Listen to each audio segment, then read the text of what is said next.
Our reading today is from the Gospel of John, chapter 5, verses 1 through 13, and verses 16 through 19. Sometime later, Jesus went up to Jerusalem for one of the Jewish festivals. Now there is in Jerusalem, near the Sheep Gate, a pool, which in Aramaic is called Bethesda, and which is surrounded by 5 covered colonnades. Here a great number of disabled people used to lie, the blind, the lame, the paralyzed. One who was there had been an invalid for 38 years. When Jesus saw him lying there and learned that he had been in this condition for a long time, he asked him, "Do you want to get well?" "Sir," the invalid replied, "I have no one to help me into the pool when the water is stirred. When I'm trying to get in, someone else goes down ahead of me." Then Jesus said, "Rise, pick up your bed and walk." At once the man was cured. He picked up his mat and walked. The day on which this took place was a Sabbath. And so the Jewish leaders said to the man who had been healed, "It is the Sabbath. The law forbids you to carry your mat." But he replied, "The man who made me well said to me, 'Pick up your mat and walk.'" And so they asked him, "Who is this fellow who told you to pick it up and walk?" The man who was healed had no idea who it was, for Jesus had slipped away into the crowd that was there. So, because Jesus was doing these things on the Sabbath, the Jewish leaders began to persecute him. In his defense, Jesus said to them, "My Father is always at his work to this very day, and I too am working." For this reason, they tried all the more to kill him. Not only was he breaking the Sabbath, but he was even calling God his own Father, making himself equal to God. Jesus gave them this answer, "Very truly, I tell you, the Son can do nothing by himself. He can only do what he sees his Father doing, because whatever the Father does, the Son also does." May God bless the hearing and the living of this word. And further from the writings of Emanuel Swedenborg, Apocalypse Explained, 97. That to walk signifies to live, and when said of the Lord, life itself, is from appearances in the spiritual world where all walk according to their life, the evils in those ways that lead to hell, but the good in those ways that lead to heaven.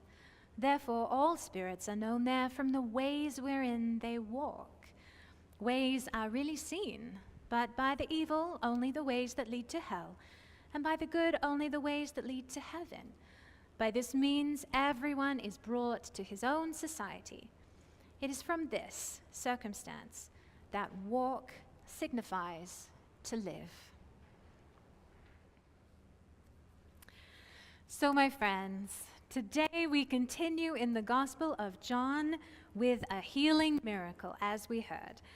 Now, since arriving on the scene and clearing the temple, as we heard last week, having previously turned water into wine at a wedding in Cana, Jesus then demonstrates feats of prescient knowledge in a conversation with a Samaritan woman, while at the same time challenging long-held social boundaries, and then heals a royal official's son. His reputation is growing at this point to the concern of the local religious authorities. And in our text for today, Jesus approaches a famous pool in Jerusalem. It is surrounded by people with a wide variety of injuries because of the belief that when the waters are stirred of their own accord, it is due to an angel doing it. And then the first person to enter the pool after the angel stirring will be healed. Jesus begins speaking with a man next to the pool who has been sick for 38 years. And we're not told any details about his illness. The pertinent information is its persistence and the fact that he cannot walk into the pool on his own. And Jesus asks him, "Do you want to be made well?" On the face of it, this seems like a ridiculous question. Of course the man wants to be made well. That is the whole reason why he's at the pool. But as we looked beyond the literal and see ourselves in that man by the pool, and see all the infirmities of our own hearts and minds, all our long-held traumas, sufferings, flaws, and dysfunctions of thought and spirit, then Jesus' question becomes a little more pointed and poignant. Do we want to be made well? We cling to our maladaptive ways of being sometimes. We cling to our wrong-headed perspectives. And we do so for many reasons, some reasonable, some not. But the central question of our spiritual lives is, do we want to be made well? Do we want to let go of habits and perspectives that are holding us back from loving God, loving others, and yes, loving ourselves as God loves us, as fully as we can? And we might want the healing and still be afraid of what it might mean. That's okay, that's normal. We'll likely make all sorts of excuses like the man by the pool does, and they will all seem to make sense. But if we want to be healed, then we need to pay attention to Jesus' next words, for they are a picture of how we spiritually progress.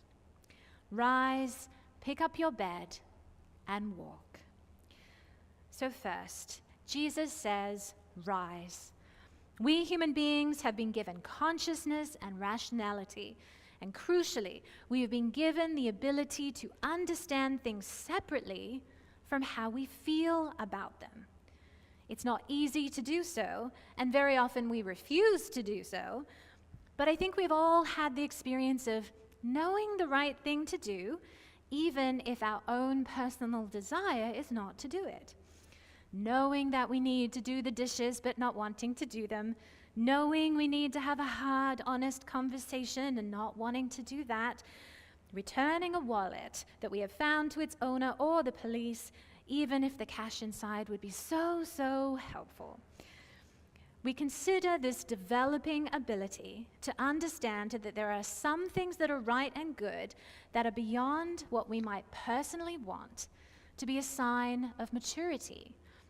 We can think of young children. There is no separation for them between what they want and what they do. They want a toy, they will reach for it, regardless if someone else is playing with it. And as they grow, we help them understand that other people's needs are as important as their own. And as we grow older, hopefully we all grow in the ability to see what is right as existing separately from what we personally want. We may not like it, but when we try, we can do it. And this is a gift that we have been given from God. So when Jesus says, rise, we can see this symbolically as a suggestion to bring that sense of rationality to our spiritual infirmity. If there is some habit or perspective that we need to be healed from or evolved away from, it can be helpful to compassionately note all the feelings and desires associated with it, and then willingly make the choice to explore what might lie beyond them. So, for example, perhaps we have a pattern of defensively lashing out at others when we are challenged. We are seeing the negative ways that it plays out in our life, and we want to be healed of it. The very wanting to be healed shows our understanding is starting to rise above our feelings and our fears. We can continue that trajectory by being honest about how our behavior is affecting others, recognizing the essential right of others to be treated with dignity and care just as we ourselves are. This is the beginning. Then Jesus says, take up your bed. So symbolically, this means taking an honest look at our entire belief system, taking a look at the psychological architecture that might be supporting our internal infirmity. What principles have we been resting upon, laying our head upon this entire time? What ideas or fears might have created our infirmity? Do they still serve us? Are they causing harm to others or ourselves? And can we relinquish them?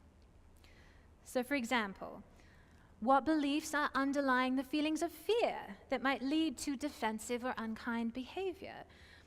Did we grow up in an environment where our feelings could not be heard in any other way?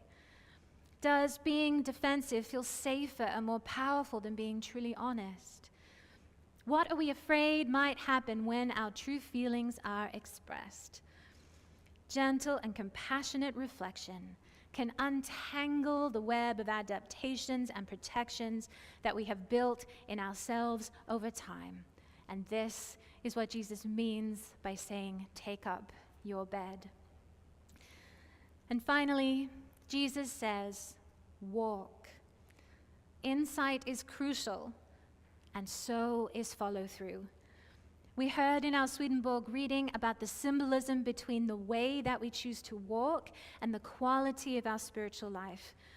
We might also be reminded of this quote from Maya Angelou: do the best you can until you know better. Then, when you know better, do better. For healing to become real, we have to apply it to our life. Small ways, big ways, incremental ways. The ways will be individual, but we must start with walking the walk, forging a new journey one step at a time in partnership with God. So, to continue our example from before, we might decide on various strategies to interrupt our patterns of defensiveness, like respectfully asking for a timeout, focusing on our breath, learning new communication skills, and many others. And once we get to walking the walk in our real life, this is where we might experience pushback. Pushback from the parts of ourselves that are discouraged or afraid or simply habituated. Pushback from others or the world at large that are the same. Depending on what we are trying to heal, some people will certainly appreciate our efforts.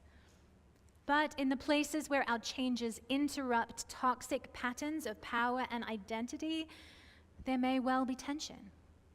Because up until this point, the commands, rise and take up your bed, have been based in internal reflection. The walk brings it into all realms of life and into connection with others. And though we have not focused on this element today, we note that just as Jesus' series of commands are important principles that apply to individual spiritual journeys, they can also and should be applied to groups of people too.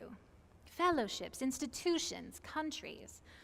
For example, mature patriotism can look something like this process, where our love for country drives us to want to heal it, to make it better, to engage in honest, rational reflection and steadfast work that it takes to make it so.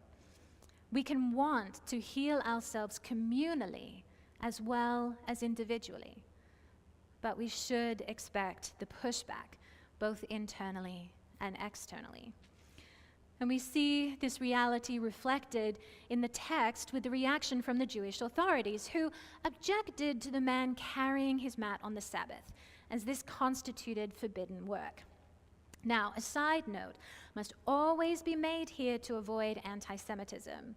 We must not understand the Jews, as the text says, to mean the Jewish people as a whole, or Judaism as a whole, but rather the religious authorities whom Jesus encountered in his day.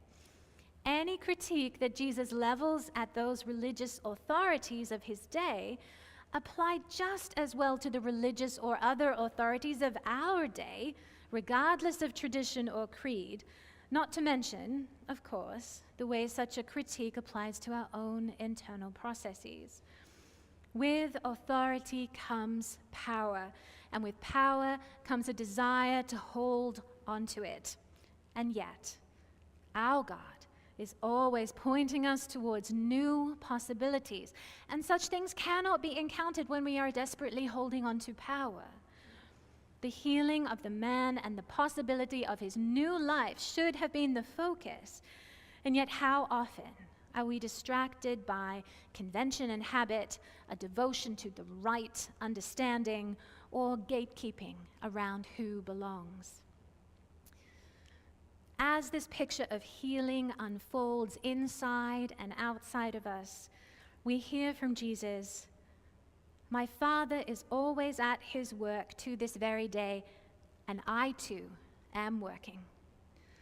The Sabbath was created for us. Our God never rests from guiding us through this threefold process, guiding us through everything that makes this work hard and sad and exhausting, but also hopeful. Each phase will take its own time, and we will cycle through again and again in our lives. But God is dedicated to our healing, waiting for the moment that we answer, "Yes, I want to be healed." Amen.